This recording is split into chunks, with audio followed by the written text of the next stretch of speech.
Hello, I'm Joe Heller with Dana Bee Farm, and today we're going to look at some different types of feeders, and we're going to see how they're used and when we should use them to feed our bees. There's many different types of ways to feed bees these days, and there's lots of different kinds of feeders. Some are pretty useful, and sometimes you use feeders depending on the situation that you find yourself in. So what we're going to do is we're going to look at the main types of feeders and how they're used, and different ways we can use them. So what we're going to look at first is this Boardman feeder. Now, Boardman feeders are pretty popular, pretty common feeder, and the whole idea is behind those is the jar. You fill your jar full of sugar water, and then the lid, of course, has holes in there. And when you turn it upside down, you put it in the feeder, and then you just slide it right inside the front of your hive. And that's basically all there is to a Boardman feeder. And this feeder here most commonly is used, and you might use it if you're just starting out in beekeeping. If you have 1 to 2 hives, you would probably use a Boardman feeder. Now, Boardman feeders are used mainly when you're you are starting out in beekeeping and you're buying yourself a package or a nuke maybe, and you're placing those in this 10-frame Langstroth hive. A lot of times a Boardman feeder is used in that situation, and they're pretty easy to use. They don't disturb the hive when you're feeding. You just slide it in the front. You can see from a distance how much feed is in the feeder, and some folks have even put ping pong balls in there that float where they could see how much sugar water is in there from a distance, I guess. But they're pretty easy to use. Now, if I was just starting out in beekeeping, I would probably use one of these for my packages, to feed my packages in the spring.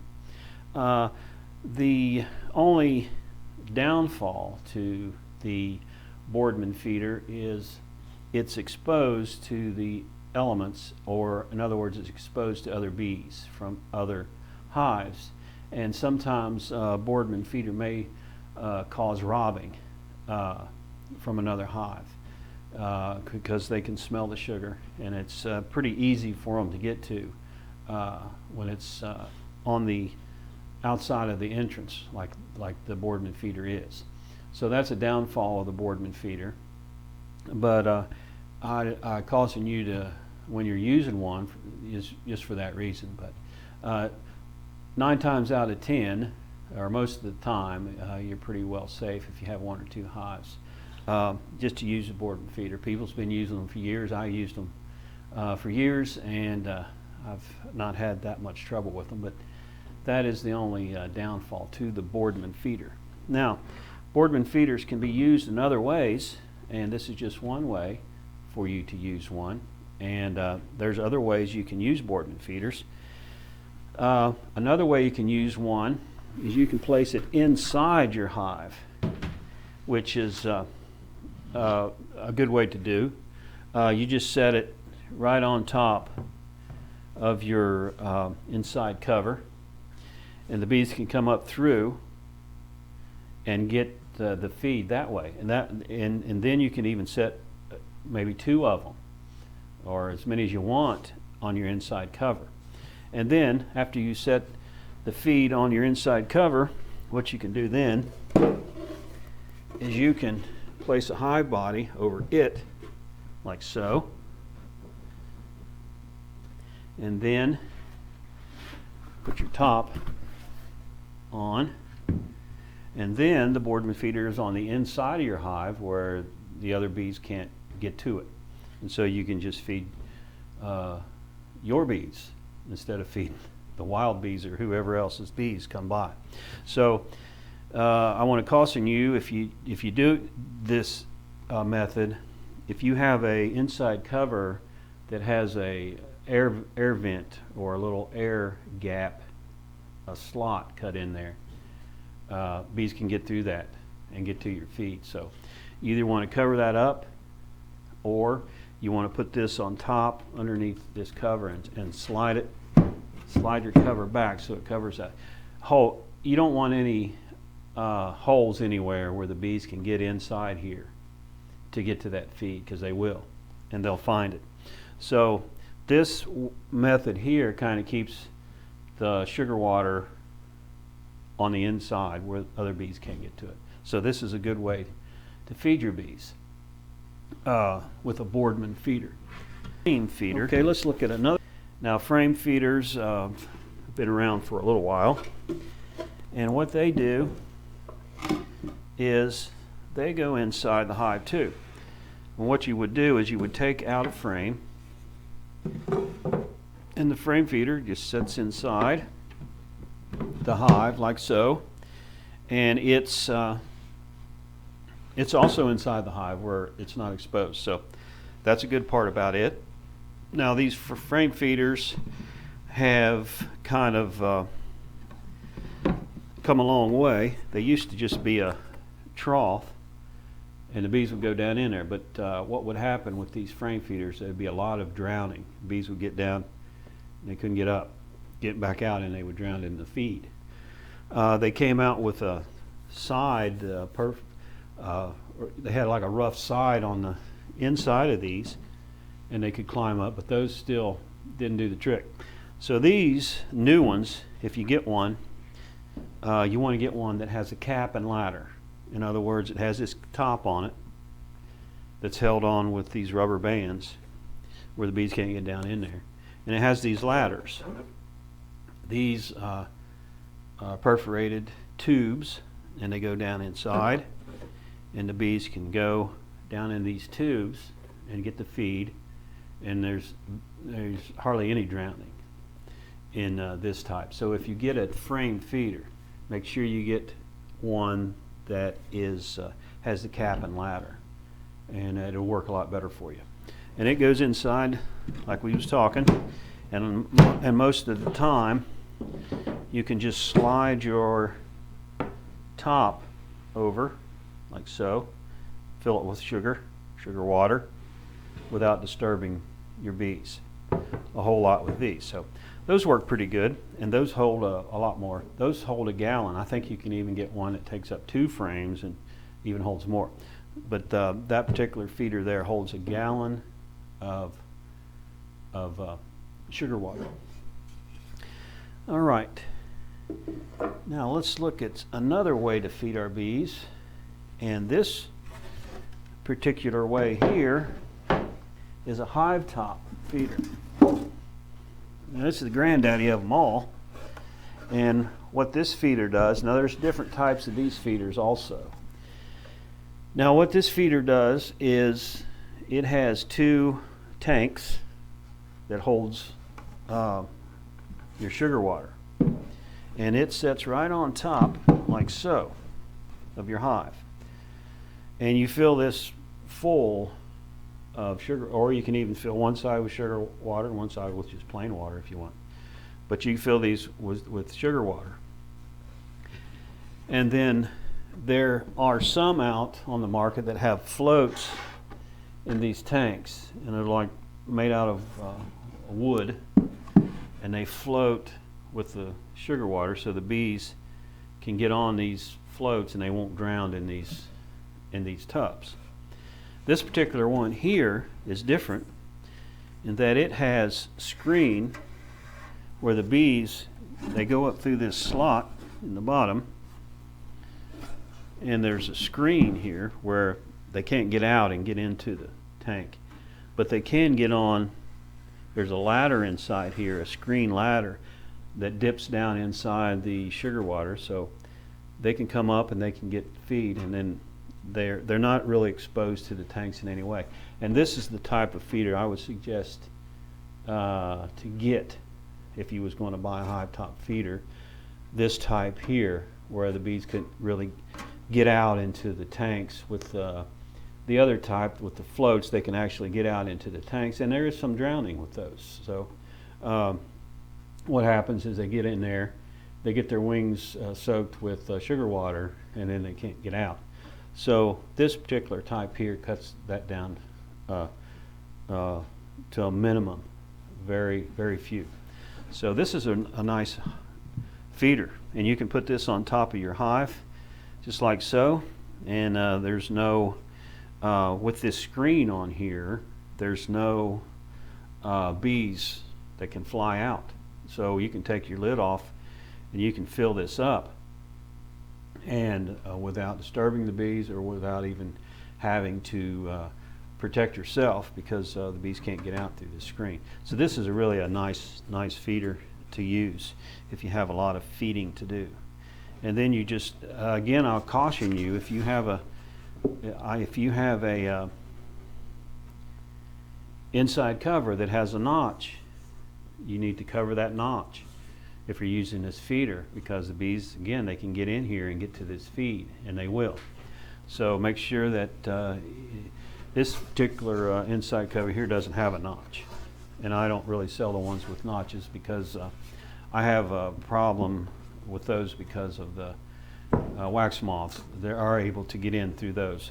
So I really don't recommend you having a notch for your ventilation. So just if you do have a notch, just make sure that's covered, and then put your outside cover on top of here, just like so. You put it on there, and you're ready for business. So when you want to feed your bees, you can come out and just take them, put it right on there. So that's a good kind of feeder. Just want to make sure that everything is sealed up. Make sure your top's on, everything's sealed up inside here, so nobody can get in there that's not supposed to be. All right, now I got one more feeder. There's other ways to do it, but I got one more feeder here that I want to show you. That's a pretty simple feeder, and it's a feeder that you can use. There's nothing wrong with it whatsoever. This particular feeder is a baggie feeder, and I have the baggie feeder right here. And what this feeder does is, this is just a freezer bag, and if you get a freezer bag, get some of the better ones that has the double locking strip and not just one, because if you put these in the back of your truck or whatever and they pop open, and that sugar water goes everywhere. So just if you buy good ones, and you just fill this full of sugar water, and then what we want to do is we want to lay this right on top of the frames, just like so. And then what you do is you take a razor, you cut a slot here and here, just about a 1-inch slot, and you push down a little bit, get some of it loose, and the bees can feed that. And that's an easy way to feed your bees. And you can fill these bags up at home, take them out and place them on the top frames of your hive, and to feed your bees, and they'll love you. And so this is it's a very inexpensive way to feed your bees. You don't need any kind of feeder. Bees aren't too particular on what kind of feeder you use, and this puts the feed right down at them, and they'll eat that up, no drowning, and they'll eat it up, and you'll go back out and it'll be empty. So that's one way to feed your bees that you might want to try. All right, so after we get all ours, that's all the feeders that I'm going to show you for now. Those are all the feeders that you'll ever need to feed your bees.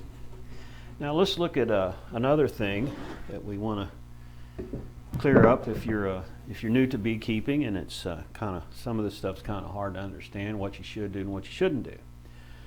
Well, bees need to be fed on occasion, but they don't have to be fed all the time. There's some I've heard of some beekeepers that feed their bees all the time, and they don't need to be fed all the time, and it's not a very good practice to do. Now, in the springtime, bees, if you get a package, and if you're new to beekeeping, you'll probably get you a package, you'll need to feed your bees, because the bees you have, there's maybe not a lot of field bees in there that's going to go out and and get nectar and pollen, or you need to feed your bees just to help them to get started. So bees need sugar. They need nectar for their wax glands to be able to produce wax to build comb. So when you're starting out with a package of bees, you need to put some sugar water in here to boost, get them going, and get them started. Now once they get started, once they've drawn out their comb, once they've built their comb in the hive, and once they've got that done, you can stop feeding your bees. You don't have to keep feeding. Bees naturally store nectar and pollen for the winter. That's what they do all summer. They're storing up for wintertime to make it through the winter. So you need to let them do that. And they'll do it. That's what they naturally do.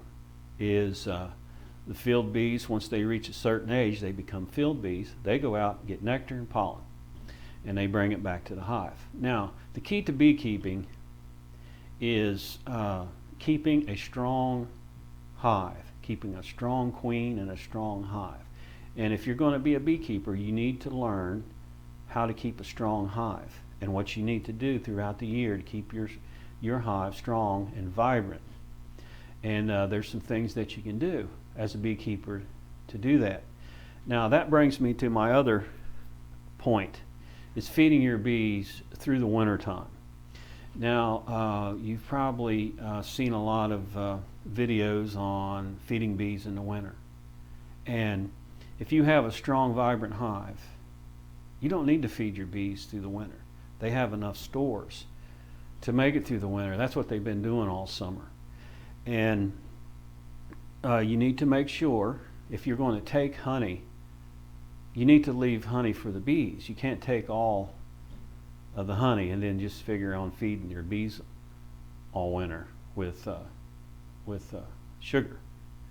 So a rule of thumb is when winter's starting, you make sure that your bees have enough honey to make it through the winter. Now how do you do that? Well, you go behind. What I do, I go behind and I weigh my hive. I pick it up. And if it's pretty heavy, then they're good. You don't have to feed them all winter. They're good to go. You can look in there and you can see capped honey, and you know that they're good to go through the winter. And that's what bees do. They store up their honey for the winter. So we don't need to be feeding our bees all this sugar through the winter. It's not a good practice. It's not good beekeeping practice. I know you see a lot of videos on feeding your bees through the winter, but it's not a good practice to do. And I wouldn't recommend feeding them bees. Now, after saying that, if you have a hive that is weak, now there's some hives that are just destined to be weak and just destined to, they're just not going to make it unless you have to feed them through the winter to help them get through the winter. Now, what I suggest you do to help your bees get through the winter, there's a couple of things you can do without having to keep sugar on top of your hive all the time. Now, one thing that you can do to feed your bees through the winter is before winter gets there, you start feeding and building up with sugar water and pollen. You can get some pollen substitute, or you can make your own. And you can put that and let them store it for themselves through the winter to avoid starvation. I keep my bees, I always leave 40 pounds of honey. That's a medium super. I leave at least that much on there for them to make it through the winter, so they'll have food through the winter. What happens is the cluster, the colder it gets, the tighter that cluster gets inside here. And what they do is they move up through the hive body. They move up, eating their way up through. They always move up. They never move down. So they're always going up. Now, if you've got honey in these frames, that's what they do naturally. They'll move up, and they'll do fine through the winter. So try to avoid, if you can, that kind of practice of feeding your bees through the winter with sugar. And then in the spring, You can look at your bees, see how their stores are doing. If they have plenty of honey still, then you're good to go. If not, then you can feed your bees then in the spring to help them get going. Now, different kinds of feed. Now, there's different ways to feed your bees. And what you want to do is, there's a recipe. It's pretty easy to remember. Now, this is how you mix your sugar water. It's 1 part sugar, 1 part water. That's all you need to remember for springtime feeding. Now, what this does, what this sugar water, this mixture does, it simulates nectar. It's kind of a little lighter than syrup, and it simulates nectar. That causes, the bees will take that, they'll feed it to the queen. That causes her to think that flowers are blooming, there's nectar, it's time for me to start laying eggs. And it also helps the workers with their wax glands to build honeycomb, or to build comb, and to draw it out and start building comb. So this mixture, that's what it does. And that's what you want to feed your bees in the springtime. Now, if you notice that your bees, if you have a hive over here that's weak, not a lot of bees, they don't have anything stored up, well, they're not going to make it through the winter. You can do one of 2 things. Start feeding your bees. Start feeding them 2 sugars to 1 water. So this is a little thicker. And what this simulates is honey. So they'll take that and they'll store it. And they'll keep that and they'll eat that through the winter. And you just, before the cold weather comes, you pretty well can tell if the hive's going to make it or not, because they're weak and they don't have enough stores stored up. So start feeding them this mixture until it gets cold. And then after it gets cold, then they should be all right. And then in the spring, you go back to the 1 part sugar, 1 part water. And I would make that a practice. But the number one thing you want to realize is you got to keep your hive through the spring, through the summer. Keep your hive strong. Take care of situations before they get out of hand. Hive beetles are a big deal now. They used to be, a nuisance. Now they're becoming a big deal. Take care of the hive beetles. There's beetle traps. There's a way to take care of the hive beetles. And especially take care of the varroa mites. That's a big deal. If you don't do anything else as a beekeeper, and if you're starting out as a beekeeper, get yourself educated on varroa mites, because they'll get your hive.